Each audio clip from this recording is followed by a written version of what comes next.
Lai žēlastība jums un miers no Dieva mūsu Tēva un no mūsu Kunga un Pestītāja Jēzus Kristus. Āmen. Šajā dievkalpojumā mēs pārdomāsim Dieva vārdus no apostoļa Pāvila vēstules Filipiešiem 4. nodaļas. Priecājieties Kungā vienmēr. Es sacīšu vēlreiz, priecājieties. Lai jūsu pieticība top zināma visiem cilvēkiem, Kungs ir tuvu. Neesiet noraizējušies ne par ko, bet jūsu vajadzības, lai top zināmas Dievam, ikvienā jūsu lūgšanā, pielūdzot Dievu ar pateicību. Un Dieva miers, kas pārspēj jebkuru sapratni, lai pasargā jūsu sirdis un jūsu domas Kristu Jēzū. Vēl, brāļi, domājiet par visu, kas patiess, godājams, taisns un šķīsts, kas ir pievilcīgs un apbrīnojams, kas saistīts ar likumu un ir slavējams. Visi, ko esat mācījušies un pieņēmuši, ko esat dzirdējuši un redzējuši manī, to tad arī dariet, un miera Dievs būs ar jums. Mīļais Kungs un Dievs, Tu mūsu miera Dievs, kas dāvā mieru un prieku mūsu sirdīm. Dod šajā dienā Tavu gaismu mūsu sirdī, caur Tavu vārdu patiesību. Sveitī mūs patiesībā, jo Tavs vārds ir un paliek mūžīga patiesība un dzīvība. Āmen. Sēdieties.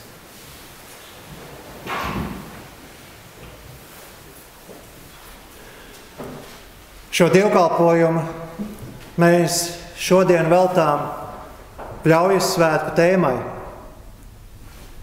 Un patiešām ir labi pateikties Dievam, visa radītājam un devējam par viņa dāvanām, kuras viņš mums dāvā mūsu miesas vajadzībām. Mēs svinot Pļaujas svētkus raugāmies uz radīšanas brīnumu un radītāja dāsnumu. Mēs viņu slavējam par to, ka viņš liek savai saulei spīdēt un lietum līd gan pār taisniem, gan netaisniem. Šī viņa žēlastība radīšanā ir visaptveroša. Tā ir visus cilvēkus iekļaujoša, lai tie varētu dzīvot šajā pasaulē.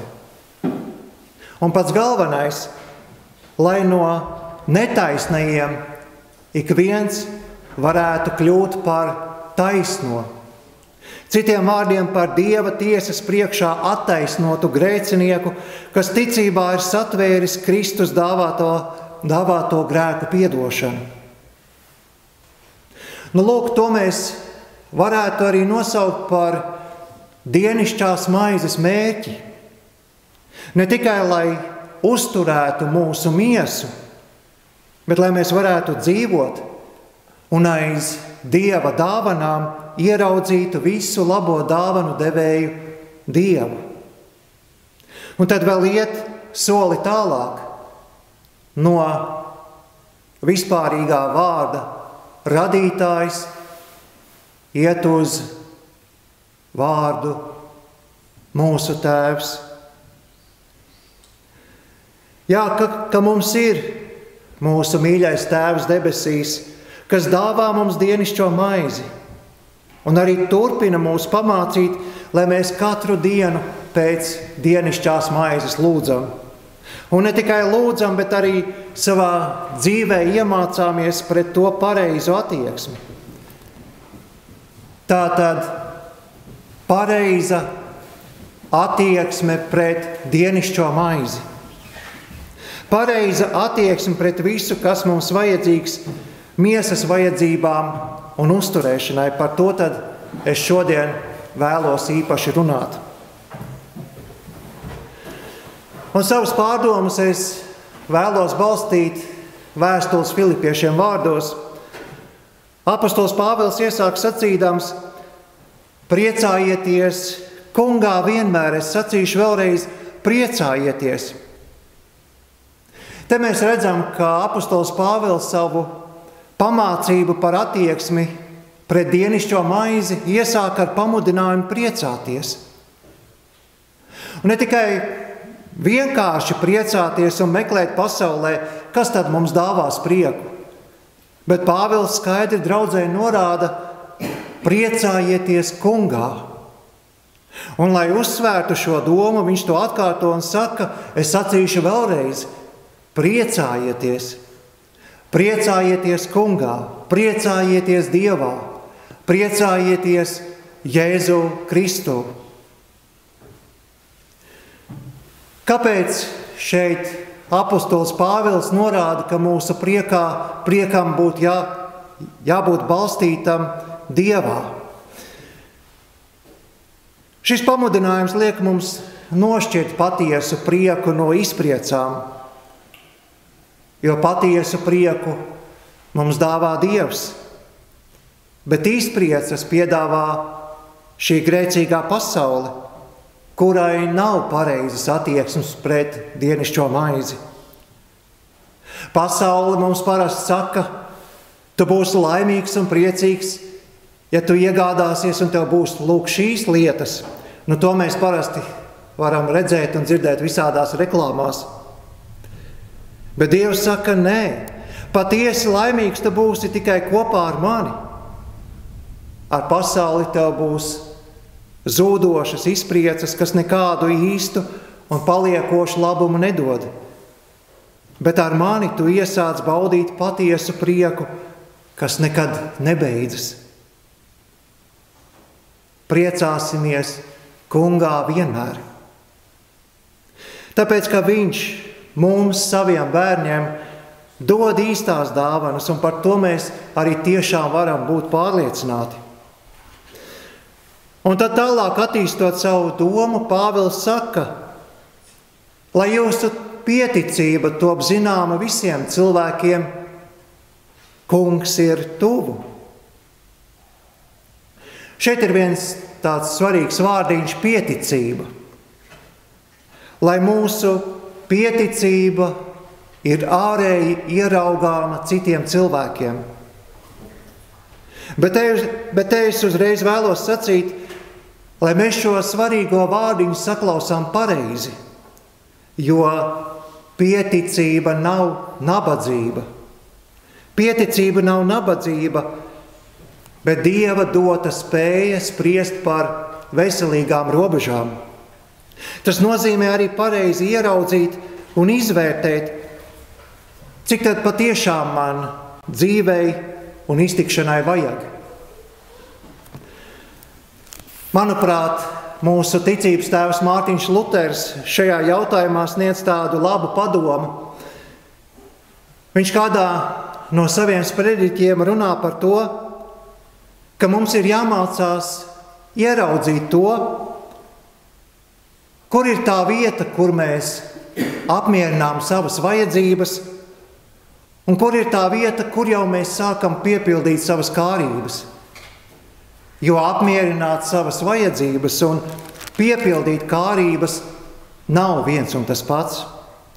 Apmierināt savas vajadzības ir būtiska nepieciešamība, bet kārību piepildīšana ir pasaulīgas izpriecas, no kurām mēs esam aicināti novērsties. Kāpēc? Tieši tāpēc, lai mēs katru brīdi mācītos turēties pie Pāvila pamudinājuma priecāties Dievā. Izpriecas reiz beidzas un atstāja mūs tukšus, bet Dieva dots prieks patiešām ir dzīvības avots mūsu ikdienai. Arī tādos brīžos, kad šķiet, ka Dievs kaut kā ir aizmirsis par mani parūpēties un gādāt. Bet tā jau tas nav. Tāpēc arī Pāvils savā vēstulē toreiz un mums saka: blakus priekam Dievā vienmēr atcerieties, ka tas kungs ir jums tuvu. Viņš ir jums blakus un nav tālu no jums. Viņš nav jūs atstājis, viņš nav jūs pametis. Un tā tas var būt, ka kādā dzīves brīdī, nesaņemot dienišķo maizi tik daudz, kā varbūt vēlētos, var pārņemt sajūtu, ka Dievs nav tuvu. Un ja ir šī sajūta, ka Dievs nav tuvu, tad viss jāņem savās rokās, jo Dievs ir aizgājis atvaļinājumā. Bet tā nav. Dievs ir tuvu. Viņš ir mums blakus, un vienmēr viņš ir pieejams mums lūgšanas attālumā. Tāpēc tālāk savos pamudinājumos Pāvils tieši pāriet pie lūgšanas.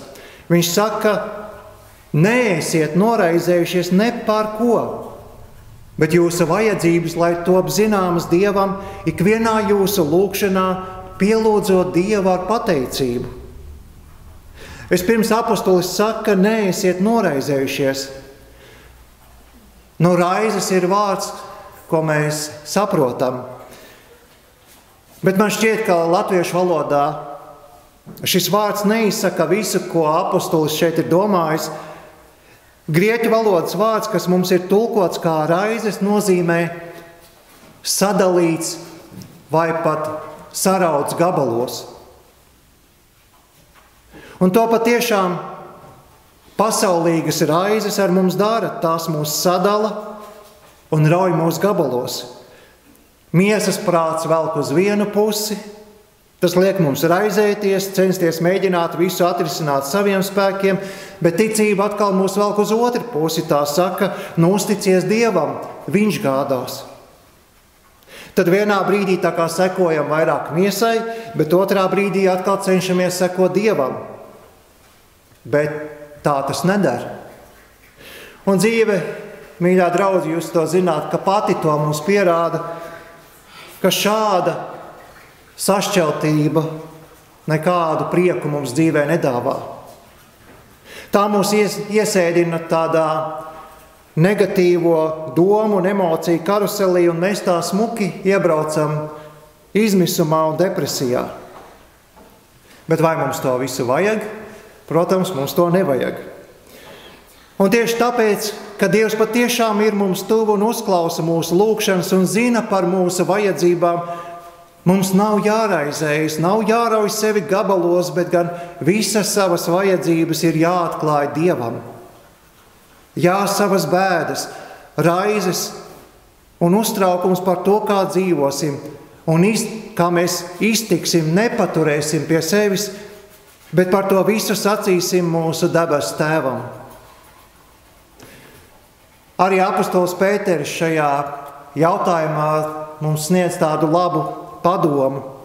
Viņš saka, visas savas rūpes uzveliet Dievam, jo viņš gādā par jums. Nenēsā to savu rūpju nastu.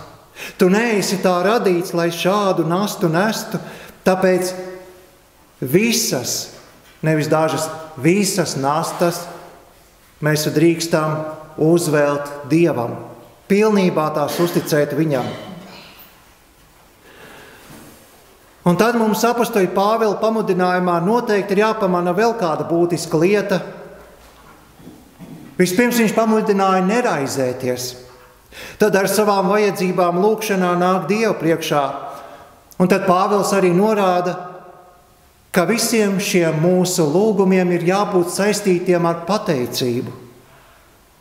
Nevis tikai lūdz, lūdz, lūdz, bet lūdz un pateicies, lūdz un pateicies, lūdz un pateicies.